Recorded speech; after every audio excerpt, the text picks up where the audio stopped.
Well, it's wonderful to see all of you here tonight, and thank you, Melissa, for the nice introduction. Thank you. The Exploratorium has had such a privilege in working with Lena in the development of the Strandbeest exhibition. As Melissa mentioned, her photographs are a major component of the exhibition, and she worked with us on a very special selection and actually made many of the canvases, especially for the show. The privilege was mine. Also, as Melissa mentioned, Lena was a major force behind the first North American tour of the exhibition, since she worked for 7 years very closely with Jansen, returning again and again to the beach, the name of which I have trouble always pronouncing. Scheveningen. Thank you. We'll say it all together at some point. Yes. And actually, so the occasion of the publication of the book helped to generate the show. So we're grateful for that. So Lena was here last week for the opening festivities, and we're grateful that you've returned again from Los Angeles for this conversation. Also, Melissa mentioned that there's this book, and it has an incredible introduction by one of our favorite writers related to inquiry and art, Lawrence Weschler, with a wonderful interview with you as well. And there's an e-book version that Lena has included, beautiful moving image as well. So you might look for that. What else did I want to say at the beginning here? So Lena's photos of Teo and his beach animals add a layer of depth as well as context to the exhibition. And now, having had the chance to work so closely with her images over the course of shaping the exhibition, it would be hard to understand or see Teo's work or imagine his work not without a layer of black and white imagery, and through your very tender and sensitive portrayal of his work. So as Melissa mentioned, Lena has worked with the medium of photography for 20 years. So this book is her 6th monograph. And tonight our conversation will weave through some of the themes that are kind of the thread through the work with Strandbeest, but also some of your other work. So the title is The Lighter Side of Wonder, but we'll also touch a little bit on the dark side. So Lena grew up in Russia, and... By the way, that's not Russia. The scale of it's confusing, isn't it? I mean, it looks like you could be in a fish tank, but anyway, what's the scale here in this image? I would say that the top of that big peak of the rock would be 2-story building, something like that. No. Right. Yeah. That is a picture taken on a plateau on the border between Venezuela and Brazil. And it's one of the furthest corners out of Venezuela. So you go to Santa Elena, and then you take a 2-hour helicopter flight atop of a plateau, which stands 2 kilometers. I'm still in metric, sorry. 2 kilometers above the savannah. And there's no way to sort of climb it unless you're a free climber, which I'm not. And that's the top of that plateau. But it's interesting, I mean, my father is a geologist and a geophysicist, and my mom was in economics and statistics side, and she dealt with puzzles. And in general, the whole town where I was born, which was the western border of Siberia, the eastern border of the Ural Mountains, so it's the very east of Russia proper. It's sort of where Siberia starts. But it's very hard to say where Siberia starts, because Siberia is sort of like over there, and they point east. And everybody in the town was a scientist. And it's about 2 million people, so it's a lot of scientists and their children. So it's sort of a certain kind of a brainy kind of group. Yes, a collective brain that's there. And part of my fascination with science and clockworks, I used to take apart clocks and whatever mechanical toys we had, I was just immediately, my first instinct was to take it apart and to see the mechanics, the skeleton inside.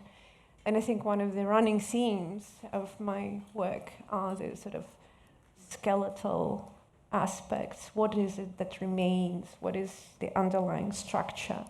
And that's also one of the reasons I'm fascinated with origins. It's like, what is the most important driving engine behind a thing or a person or a phenomenon? We're going to talk about origins in a minute, but also we wanted to hear a little bit about what you studied, because you studied linguistics first. I studied languages and literature at the philological faculty of, at the time, still Leningrad University. Now it's back to its original name, St. Petersburg University. And my interest was in linguistics, and I very early on started to be fascinated with the nature and the use of language. And was very interested in how the great American linguist Noam Chomsky, the founder, essentially the founding father of modern linguistics, has treated it as well. And then I moved into philosophy and history of science, which was sort of reaching back to my origin and touching all the people I know back home. And so from the Urals, she went all the way to Oakland. Yes, I studied and I finished it in Mills College, and I was an honorarium consultant for a year and a half at Stanford, so I'm sort of like have hooks in here with great memories. Spent 5 years in Bay Area. So then how did you find photography? Well, my original plan and the sort of a story I had for myself was that I was going to be a writer. And of course, as a writer, I wanted to sort of go into the very mechanics of writing, the language and the origins of language. And I thought that I'll be a professor somewhere, and in the meanwhile, will write my great Russian novel. Did not happen. And part of it was linguistic dislocation, because I essentially moved to a place that had not just a different language, which I kind of knew more or less the way I know now, probably even better, because I actually studied it, and then I didn't.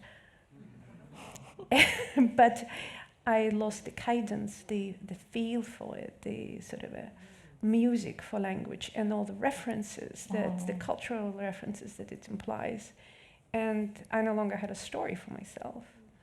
And we always so desperately want a coherent story. Now, for an immigrant, that's a very tall order to have a coherent story. So, and then I sort of gave up on any kind of coherence for my life. And I think it was a very healthy decision. And instead I became very open to whatever was going to land in my lap.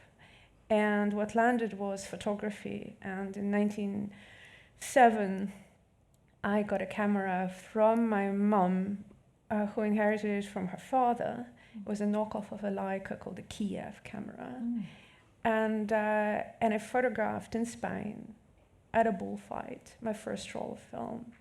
And I didn't develop it, I didn't do anything with it for a year, and then somebody developed it in a lab and printed a few prints, and I said, well, the negative looks better than the print you made. And then they said, well, it always does. And I said, I don't see how it has to be this way. And I just went in and I learned it. I rented a lab, a Focus lab on Polk Street here. I don't think it's open anymore, but it was at the time. And I just learned it from scratch. And I read everything about it I could get my hands on. And then I started to experiment. And I went to Italy and studied with the great master printer Ivan Dalla-Tana, one of the greatest master printers in the world. He died a few years ago. And he once pointed me to a book of the origins of photography. And I said, well, this is wonderful, because this is what I love. I love to know how it all starts. How does it all begin? And of course, the beginning is the most interesting part, because that's everything is open. All the possibilities are there. And so I started to learn the first techniques, and some of the first ones were the better ones. Mm. And the reason they were better, not because they were first, but because they were just invented with this kind of disregard for what was impossible. And the problem was that they were very complex, and they were given up, not because they were bad, but because they had unpredictable aspect to them, or because they were toxic. Most of the time because they were just very labor intensive. Mm-hmm. If you notice, there's a microscope at the edge of the stage, and later in the conversation there's a chance for you after our conversation to maybe take a peek at one of Lena's prints, and we'll talk further about one of these techniques that you use. But we're just on the first slide, so I think we better get to our next one. Right. So this is more on origins. So the origins of photography coincide with the origins of aeronautics. Yeah. Yes, and one of the very first photographers, Nadar, was both the photographer and a airship builder, and he flew his own airship. And he was quite a big star at the time in Paris. And you can see that Honoré de Daumier caricature for Boulevard magazine of Nadar. And it's actually, if you know Daumier's caricatures, you know that Daumier really liked Nadar, because Daumier could seriously destroy you if he really wanted. You may remember how he depicted the politicians of his time. They kind of looked like, I don't know, the Trump rally. Yeah.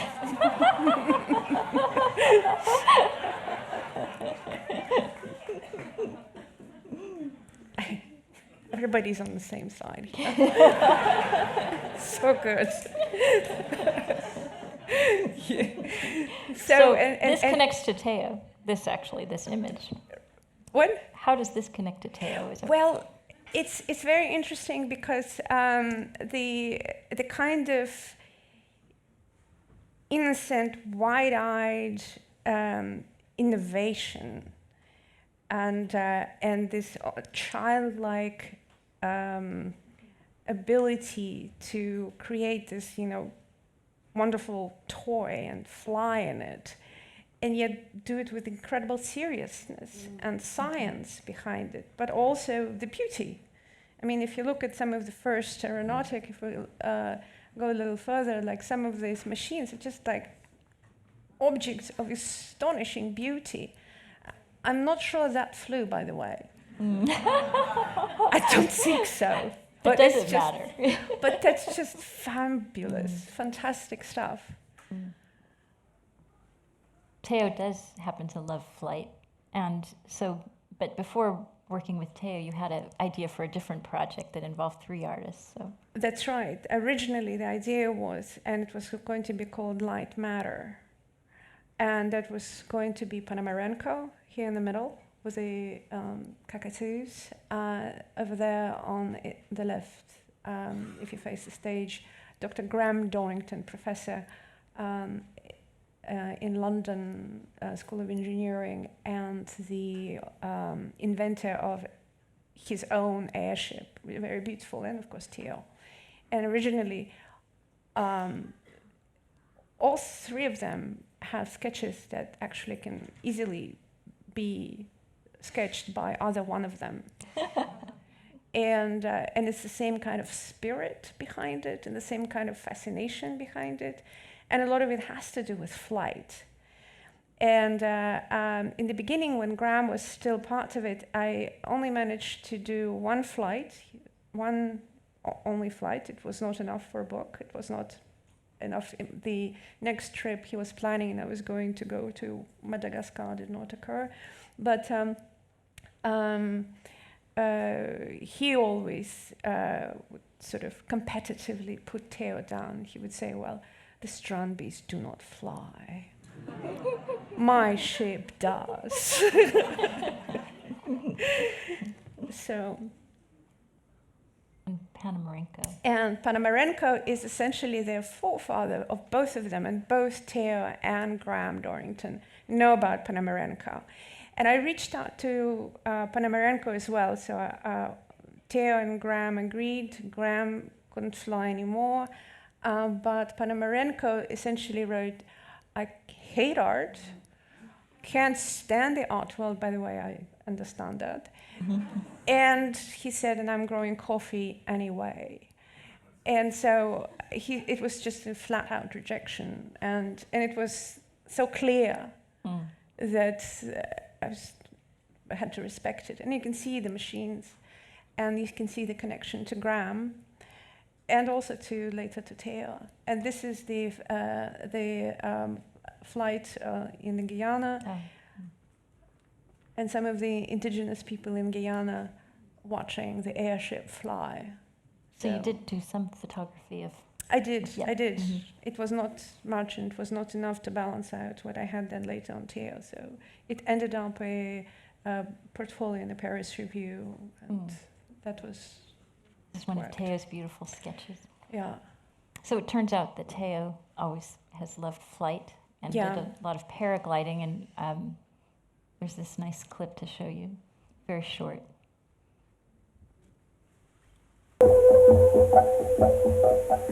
That's Theo, actually.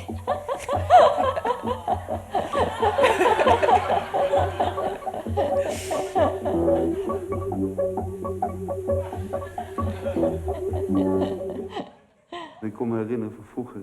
So, I mean, it's incredible how closely he's related to Panamarenko here. I mean, if you see that picture of the bird. Right. I mean, it's incredible. Even the wings are very similar. Yeah. So, you wanted to show us this clip. Could you tell us how it also connects?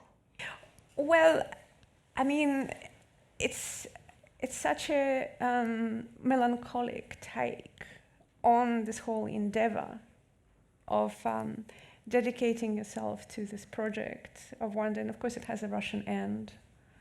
How many of you have seen the films of Andrei Tarkovsky, the Russian filmmaker? Yeah. And how many of you have ever seen Andrei Rublev, that film? Okay, great. So this is from the first scene of that. Yeah, so I'm not going to speak over the clip because you should enjoy it. Ultimately, you see the very beginning of Andrei Rublev, and an inventor wants to fly an airship, and he and his nephew and a few friends are trying to beat and do it before the villagers come and prevent them. And we don't know quite why villagers don't want someone to fly, but we kind of understand that there is that sentiment where people just sort of want to put the kibosh on someone's imagination. And you hear them in the beginning, hurry, hurry, hurry. They're running here. We have to manage before they come. And then when he's flying, he says, I'm flying, I'm flying. Essentially, that's... So I'm not going to translate over the clip. Okay, so we'll play it. So we'll watch it. Ну, потяни веревку. Какую? Эту? Ну.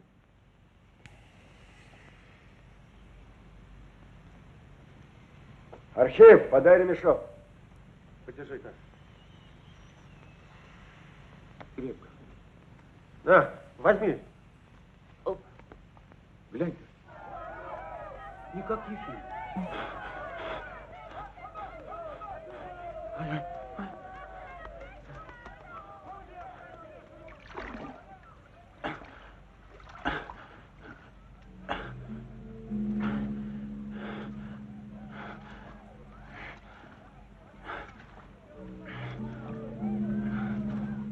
Ну-ка, иди подсоби.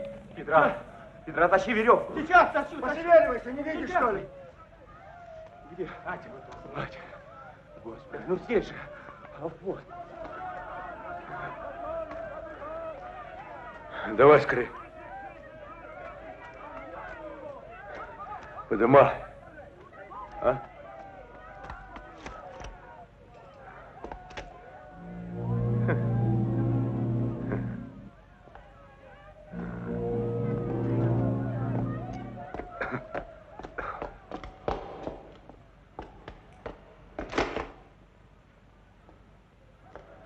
Господи, спеть бы. Держи. Давай скорее. Сейчас тащить-то. Веревка запуталась. Да держи же. Держи. Не успеем мы. Архипушка, ты это, задержи их. Скорее, Сейчас скорее, я. Ефим! Сейчас. Держи его! Держи! Скорее, налезьте! Держут!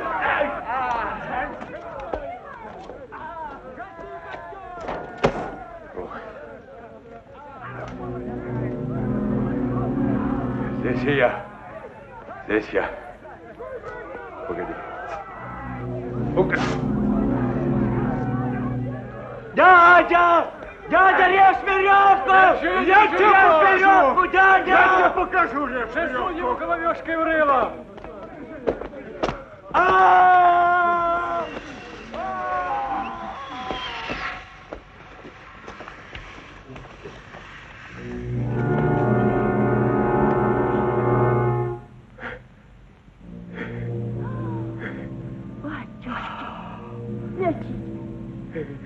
Эй! Эй, Ефим! Летю! Ты куда? Архипушка! Летю! Летю!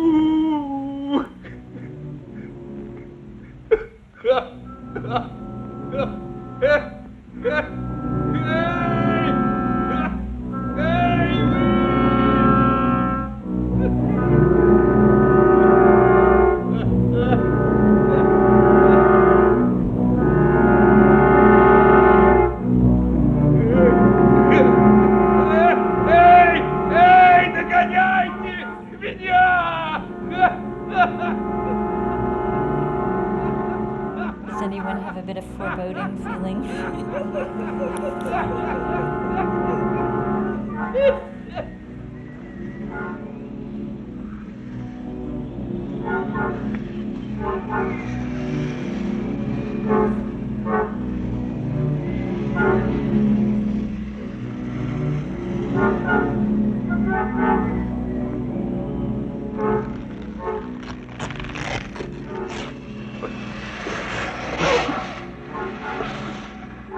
Господи, что это?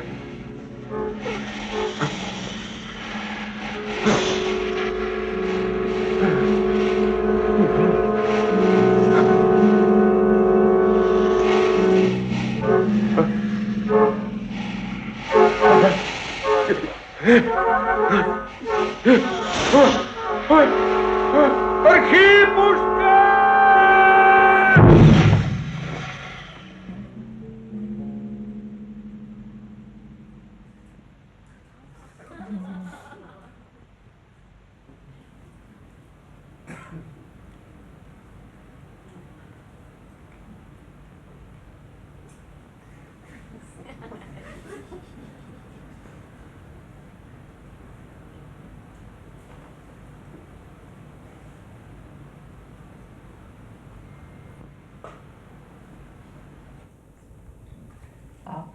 I don't know why the horse,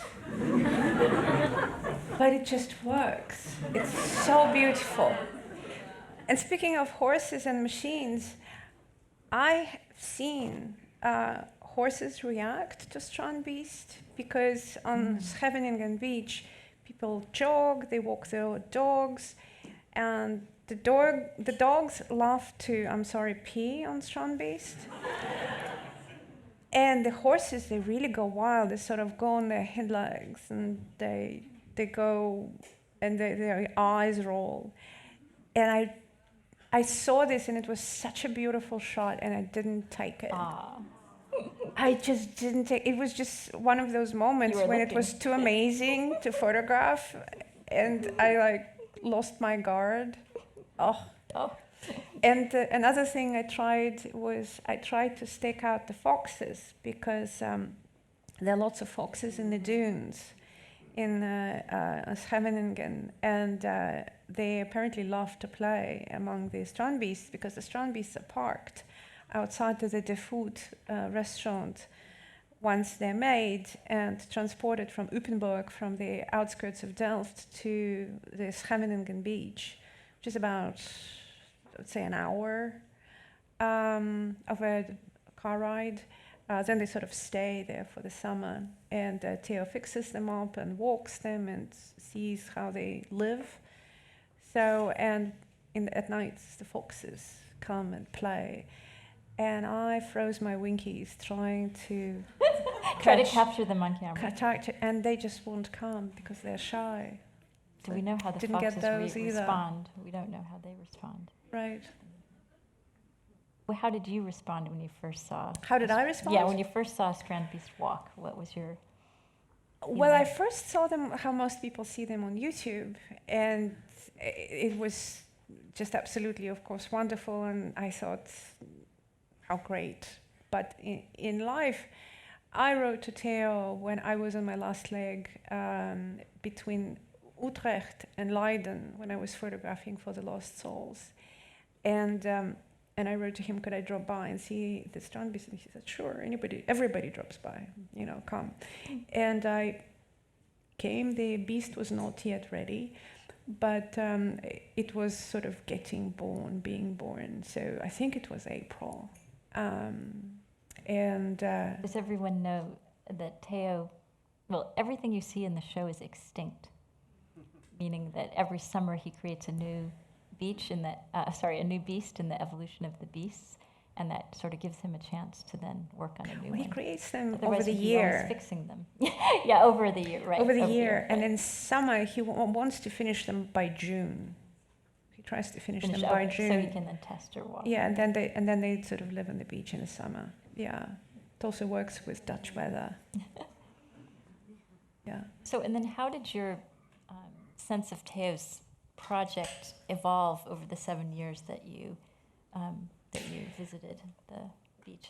Well, I didn't even answer the previous question, how I reacted. When I saw the sort of a half-born Strandbeest sort of test the leg, and it would sort of like bend the knee and try to spread a wing, and it was sort of awkward, and it was incredibly animal-like and organic, the way it would sort of creak and sort of stretch, and it was wonderful. It was also, it felt like it filled the gap for me, because for 7 years before that, I photographed cabinets of wonder and curiosities and concentrated on a sort of a very dark side of wonder. So for me, it felt like a perfect arc, like it felt fulfilled, it felt right. And the darker side of wonder, I photographed anatomical anomalies that the cabinets of wonder and curiosities throughout the world carry in their various collections, and I photographed in 17 of them. So, and all my projects, they take over 5-7 years because I'm slow, but also because I like to sort of grow with the project, and I like the project to take its own life and actually see, does it become alive? So my second question was, how did your view of Theo's work shift over time? It shifted from just the first enchantment, which is part mystery, part recognition, because I think that's what enchantment is. You recognize some and other mysterious, to a kind of profound regard for his day-to-day life. And the project shifted from these wondrous creatures to Theo. Mm-hmm. This next photo, those of us working on the exhibition came to really find emblematic, something about the verticality of Theo and the horizon. And it's a setup shot. I actually set him up there. He does have a ladder when he wants to fix the wings, especially on a large beast like this one. So, but I really wanted him in the wide angle with the Siamese and observing them, which she does, frankly, all the time. But I kept coming back for about 7 years to photograph strand beasts, and I would stay there for a couple of days, only maybe 2-3 days, whenever the new beast is done.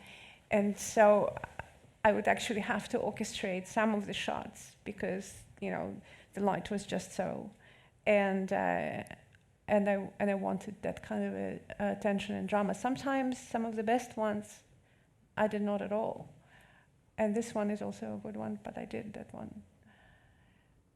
And that's I think Animarius Humerus, the side view. This is Animarius Humerus. Yeah. This one Theo loves is himself. Can you tell us about your technique, pyro, and the grain of this image? Yeah, so I tested quite a few developing techniques. So it's not a printing technique, although there is such a technique for printing as pyro. But the most important thing to deal with is the mother load, which is the negative.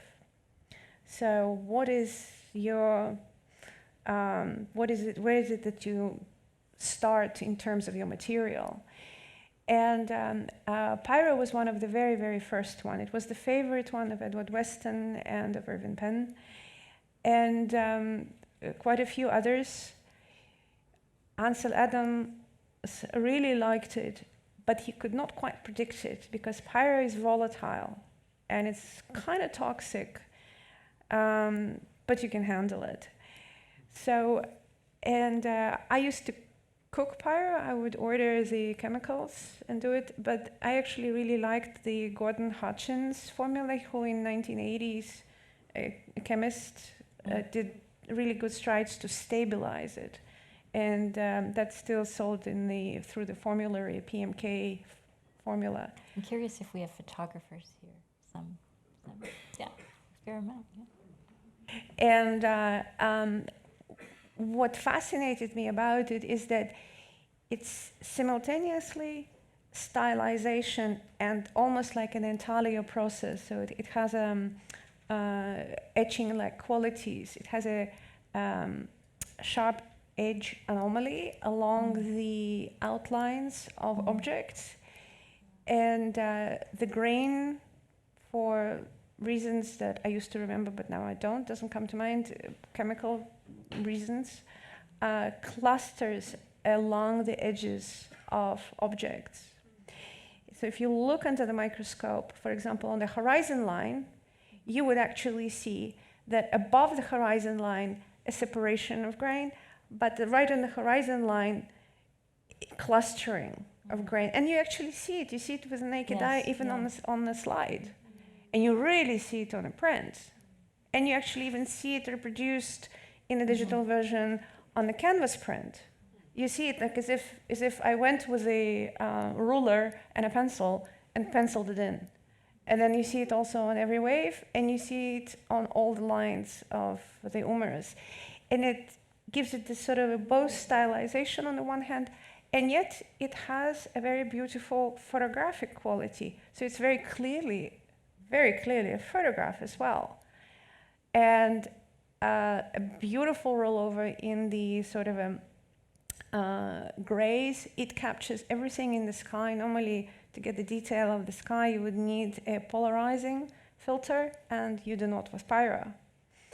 So, but it is kind of, a chore to do it and to do it right. It's worth it, in my view.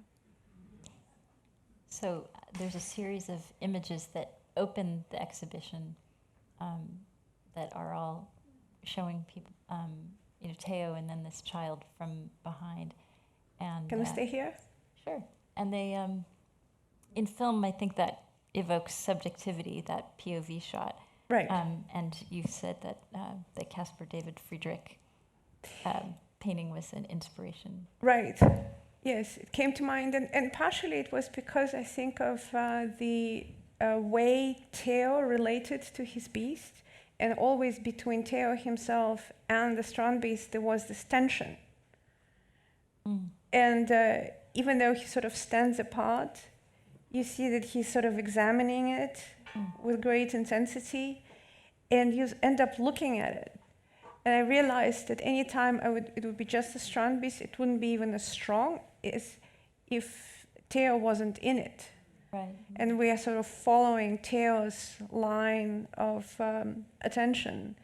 And we start to deeply empathize with a sort of a hunch and this intense gaze and a kind of looking, what is it that I've made?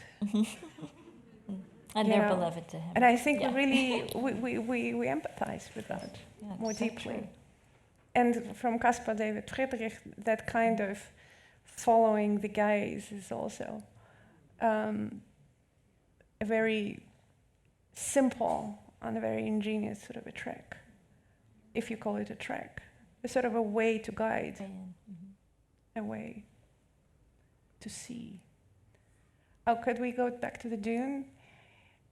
That was the very end. That was the very last trip. And I actually went specifically no more for strand beasts, even though there was another new strand beast. I went to photograph Theo in the landscape. Oh, great. And I was looking through all my negatives. I was wrapping up and I had to deliver to Taschen all the work.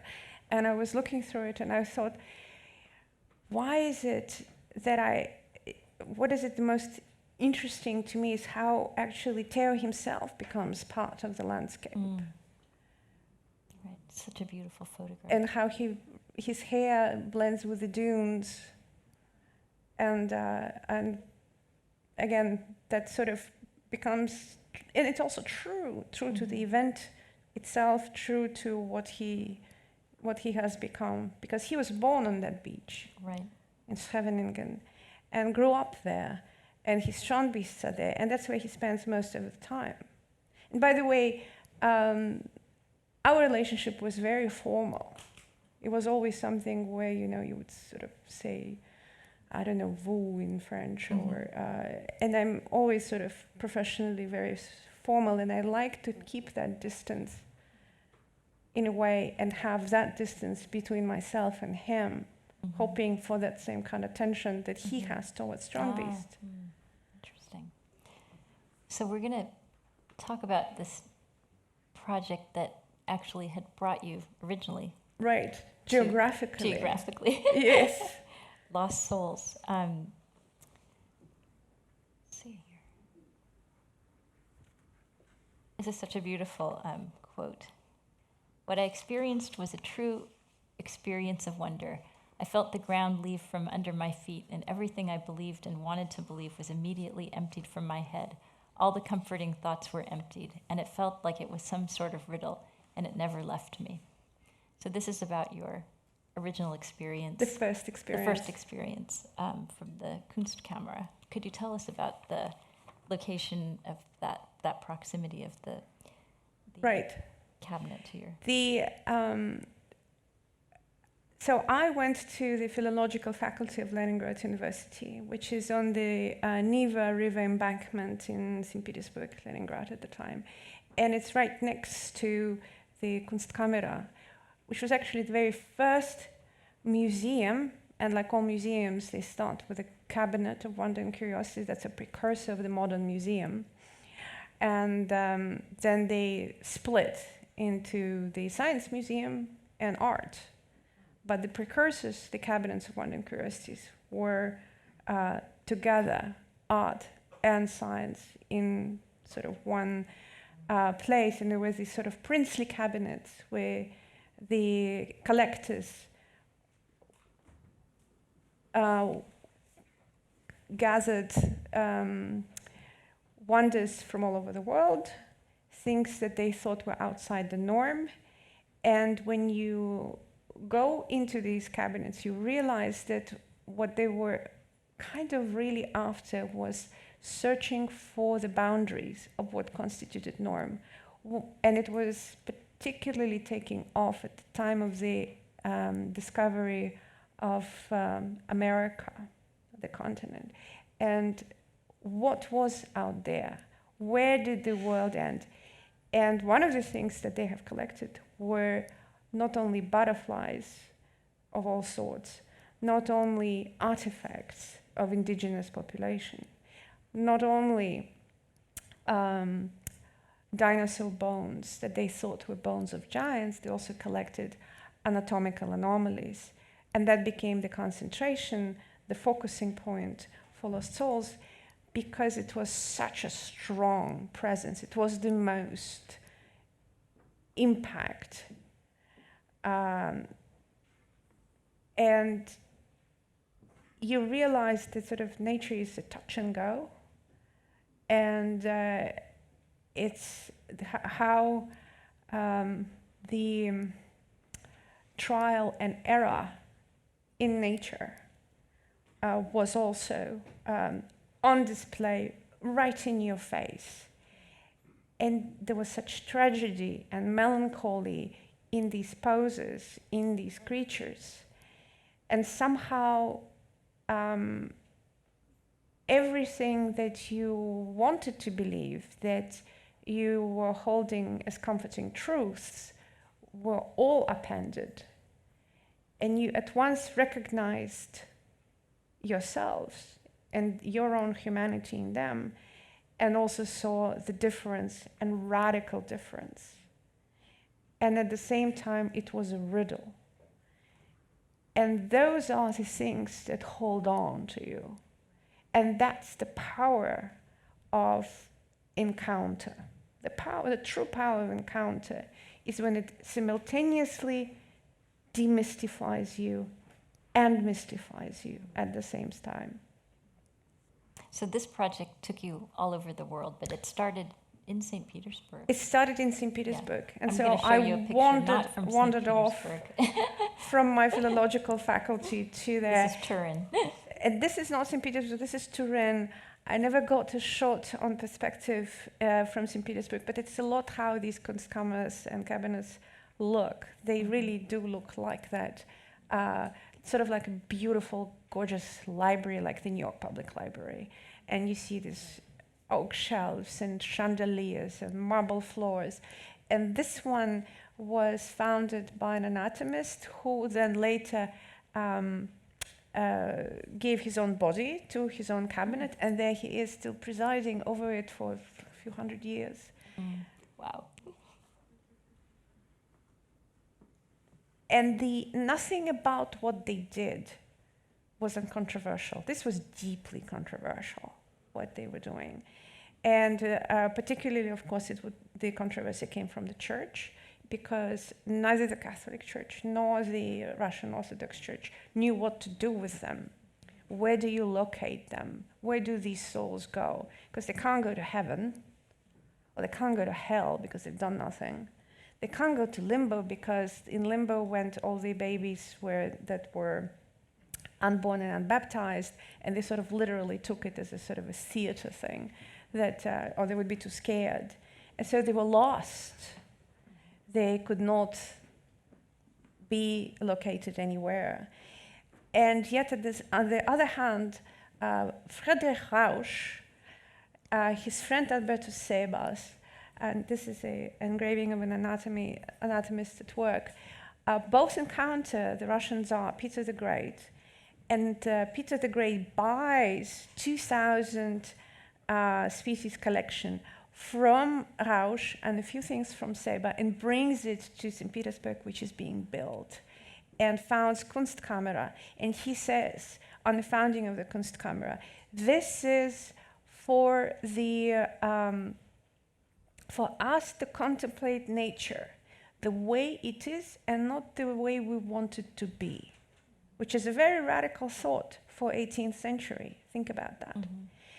And to attract people, they serve chocolate and vodka. The bar over there. So your project captures some of these, some of the Cabinet of Wonder. Tell us how you chose what subjects to present, and your choice in all those museums, because they have many things. Yes. In them. Yeah. I was uninterested in any kind of perversity, in any kind of macabre. And I really was fascinated by the, it's very strange to say, lyricism of it, and by mystery of it. And I really wanted to keep it. So I chose, for example, a very long lens, and I added several rings on them. I was shooting on the Pentax, so I would have like a 200 millimeter tele lens and several rings on it. So my focus would be like on an eyelash, and everything else goes out. And not because I'm scared or I want to treat my, people who are looking at it scared. It's because I wanted to see and imagine and empathize with them, which is how I sort of felt. And I also, the way that I encountered them was in this very silver light. The electricity was out at the time when I saw it first in Kunstkammer in St. Petersburg. And there was this silver light, and it was refracting through the chandelier, and it was giving this incredible sort of firework of light. And so I kind of wanted that balance, which was an incredibly difficult thing to do because it's hard to see. Lena, we're running out of time very rapidly. I know. We got to hurry. And we want to hear your questions. But it's hard to rush all of this. So what should we do? Shall we show some of the Lost Souls, and then Sure. right after the Yes. the Well, orchestra? So this is a wonderful quote from Lena from the New York Times Book Review, a passage of a review. But we have a short clip from that captures some of the imagery from Lost Souls, and it's not for the faint of heart. It has some anomalous births, if that's difficult material for anyone. It's about a 2.5-minute clip. So maybe this is your chance to get a quick shot of vodka. So here we go.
Wow. So otherworldly. So these are from the 1600s or 1500s? You know, they were from, I think the earliest ones were from 1600s, but lots from the 18th century. And a lot of these were from Vienna and from Amsterdam, from the Vrolijk Museum, and from Leiden and from Utrecht. And of course from St. Petersburg, and by the way, most of this collection by the Dutch. And of course, a lot of what we have in the cabinets of wonder and curiosities, going back, way back to the Golden Age, and to all the way to now, is frankly the unabashed support of the Dutch elite, government, before that the king, towards arts and sciences. And to this day, I mean, even with the Strandbeest, the Dutch brought the Strandbeest, the Mondrian Fund, you know, paid Theo's tickets. I mean, they were extraordinary. And there's a long tradition of that. And Holland, this tiny country, to this day, supports its writers and artists and scientists. Good on them. So maybe we should end with this. With something optimistic. It's also from the, it's from the Lost Souls, but it's also maybe more on the lighter side of wonder again. The Mice Orchestra. From Leiden, made by a Dutch doctor who had mice in his barn in the 1860s. And he came up with that.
They're performing is not what we're hearing.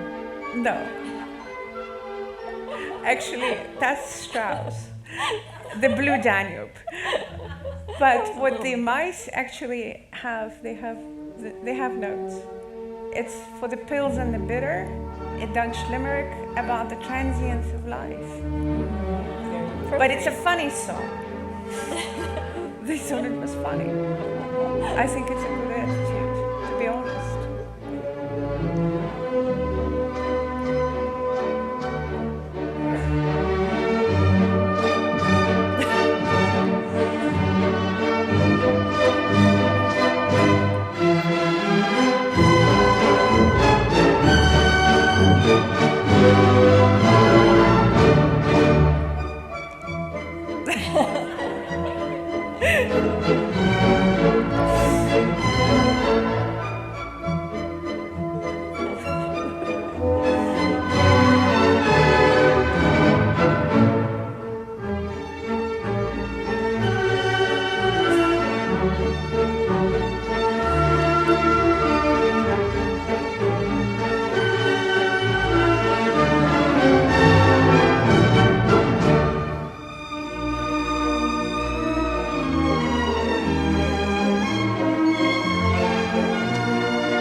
Thank you.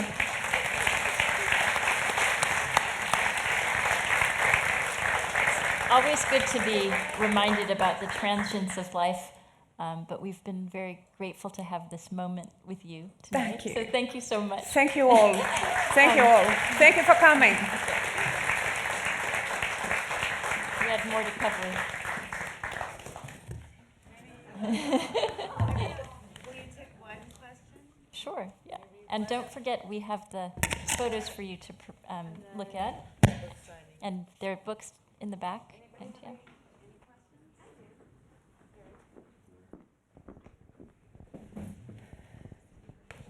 Hi, thank you. Hi. So in your studies of the history and philosophy of science, I'm just really intrigued to know... In my studies of what? History and philosophy of science? Yes. What bygone scientific theories or beliefs do you find that you carry with you in how you see the world in your... Right. Yeah. Well, my interest was in the following, and I studied, this may be too much of a shop talk, Thomas Kuhn and Paul Feyerabend, and I compared these two philosophers, how they thought about paradigm shifts. In other words, how do people that define themselves by ideas, how do they switch from one set of ideas to another set of ideas? And I was, for example, fascinated by the fact that, Newton thought that his biggest achievement was his magic stone and, forget gravity. And things like that. And what were the priorities of people at the time when what they thought was valuable? I'm fascinated by how people perceive themselves in the context of the scientific community. So it was partially anecdotal at first, and I can't really point out to the one particular that comes to mind, but most interesting to me were how would people that think of themselves as scientists or cosmologists or people who define themselves by ideas, how do they switch? Because that's very hard. It's a very, very difficult thing. And it's the most optimistic thing about us is that in the face of evidence that we can actually change. That was most interesting to me. All right, we have time for one more question, and then Lena's going to do a book signing. So.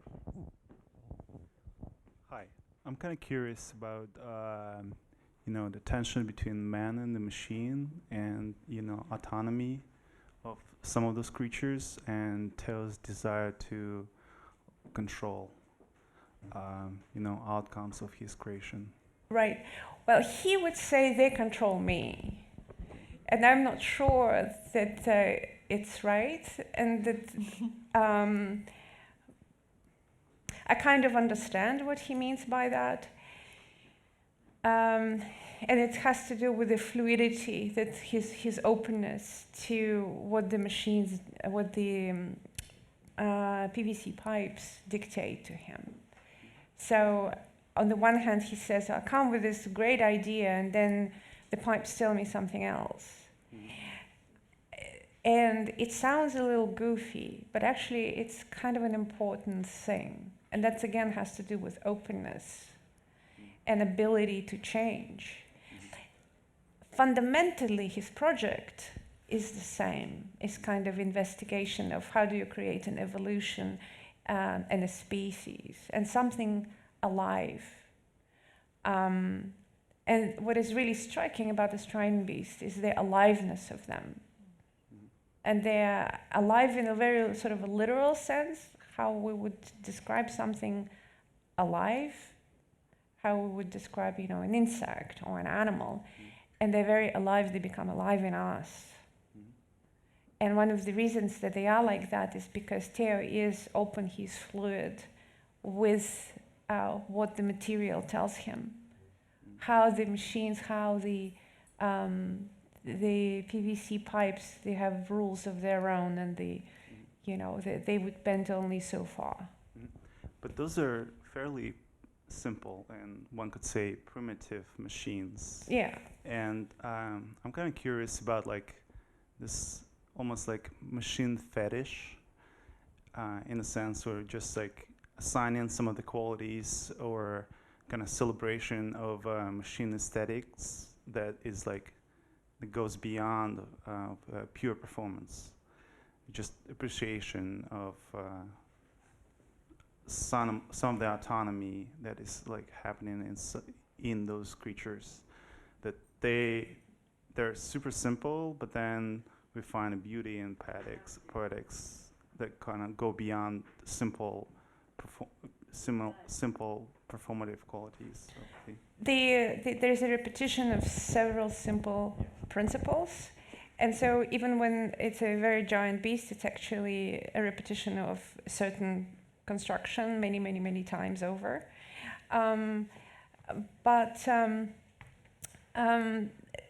The obsession that he has is, I think, that he wanted to resolve it at a certain point, and it never got resolved. And I think it's very lucky that it never got resolved. They're never quite perfect.